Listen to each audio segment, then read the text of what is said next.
The Marine Corps' first female artillery officers graduated from the Field Artillery Basic Officers Leaders Course at Fort Sill, Oklahoma, May 17, 2016, as part of the Marine Corps Gender Integration Implementation Plan.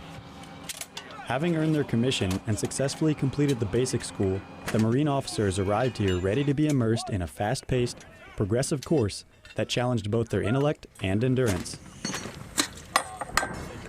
They've gone through 5.5 months of instruction. And gunnery side, they've already gone through 2 live fires. They've also gone through fire support live fires. So now we're taking all those live fires that we've gone through, all the instruction, and we're putting it into 1 week. So this is the Red Leg War. It's the final event for the Army BOLIC school. And it's just, you're doing 2 days on fire support and 2 days on gunnery. We spent the first 2 days with the firing battery, operating the guns. We also spent some days in the FDC, so doing the fire direction and processing calls for fire. In Red Leg War, our culminating event here, I was in FDO.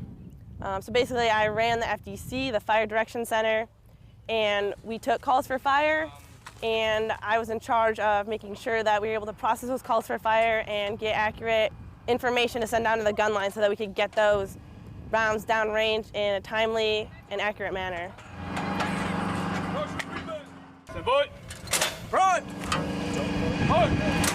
Both Lieutenant Boyd and Lieutenant Brody are honor graduates.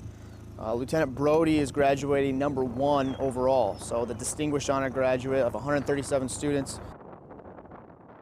And these two deserve to be an artillery officer because they wanted to be an artillery officer. And there's a difference between someone who is, I got picked to be an artillery officer, you know, I'm going to make it my best, I'll become that artillery officer, and someone who's really wanted to be an artillery officer.